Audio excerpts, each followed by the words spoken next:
Arlington, Virginia. When the ghosts finally got busted back home, Peter Bondra was trapped on a Wi-Fi-less plane somewhere over the Atlantic Ocean, seriously considering whether it'd be kosher to ask the flight attendants to ask the pilots to radio ground control and check the score. The flight was bound for Copenhagen, where Bondra was headed to watch his 25-year-old son David represent Slovakia in the World Championships, a proud moment for any parent. But his thoughts were focused elsewhere as the plane touched down at sunrise. Hustling up the jetway, the retired Washington Capitals winger, and current director of alumni affairs nervously checked his cell phone. It was detonating with congratulatory emails and texts thousands of miles away. As 10 p.m. neared on the East Coast, Ole Kolzig was still recovering from major hip surgery, resting on a hospital bed at his house in Tampa, Florida.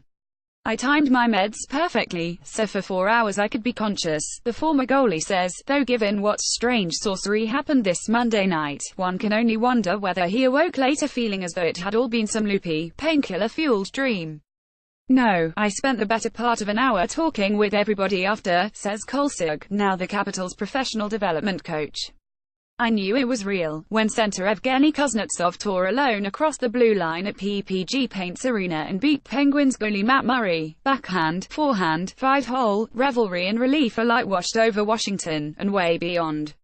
The 2-1 overtime victory in Game 6 touched every corner of a tortured fan base that had not seen any major pro sports team reach the conference finals in 2 decades, not to mention had endured all manner of hockey heartbreak against Pittsburgh over the past 2 years alone. Certainly that group includes Kolzig, Bondra and other key members of the 97-98 Capitals, the last team to break through that second-round brick wall. "I couldn't believe it was 20 years ago, correct," says Bondra, who finally caught the highlights upon checking into his hotel.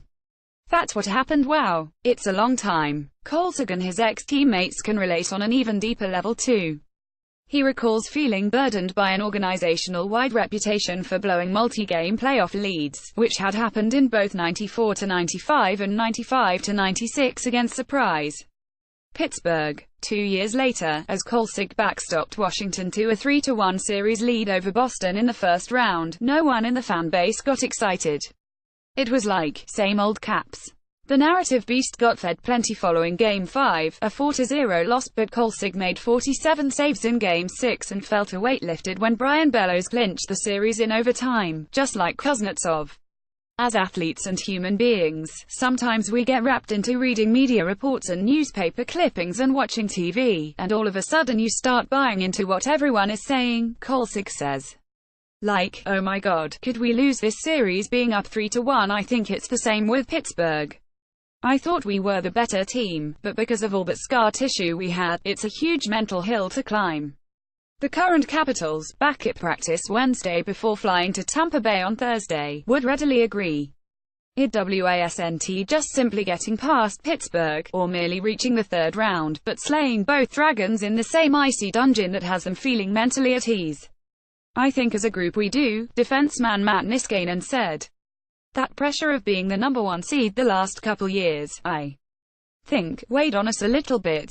Indeed, whereas Washington romped to consecutive President's trophies in 15-16 and 16-17, a roster gutted by salary cap constraints and another gut-wrenching playoff exit lowered expectations entering this. Then the Capitals overcame a 2-0 series deficit against the Blue Jackets in the first round. Then they flushed away a Game 1 loss to the Penguins in the conference semifinals. Then Alex Ovechkin connected with Kuznetsov on the counter-attack, his profane prayers answered. We were able to block out in any negative stuff and just play, Niskanen said. You could see. We played faster. Guys were moving better. We had more confidence with the puck in big situations. That's what you need. In order to play the game at your best, I think you have to have a clear mind and you're just trying to win. You're competitive as heck, but you're also free. We got a lot of, I'll say, demons out of the way, Coach Barry Trotz said. For Trotz, quite possibly helming his final in Washington given his current absence of a contract extension, the win marked a personal milestone too. 5th all-time in both games and wins, the 55-year-old had never reached the conference finals either until he watched Kuznetsov score, leapt off the bench and hugged longtime assistant Lane Lambert. Among the well-wishers who reached out to Trotz was Joe Juneau, the ex-NHL center who played for the Capitals when Trotz was running their farm team in Portland, Maine. I wrote to congratulate him on the 2 series, Juneau says, and especially on beating Pittsburgh. Juneau tied for the team postseason scoring lead with 17 and 7 goals in 97-98, including another Game 6 overtime tally past Buffalo's Dominik Hasek in the conference finals. That 3-2 victory vaulted the Capitals into the Stanley Cup Finals, still the only championship round appearance in franchise history. The end was abrupt, a tidy sweep at the hands of Detroit and captain Steve Yzerman, who now faces Washington again as the Lightning's erudite general manager. But Kolesig recalls thinking that it should have been the start of something more. I keep telling the young guys now, you never know when you're going to do this again, he says. Did I know we were never going to get out of the first round the rest of my career after 98? Hell no, I thought we were going back to the finals every year. Those are problems for next, though.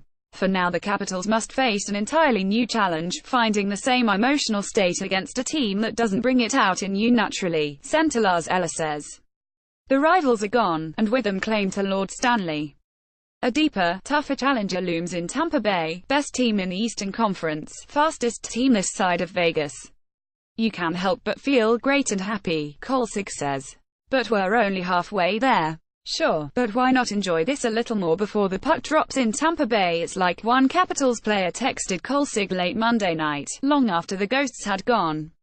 I jumped so high, I might need to go see your hip doctor.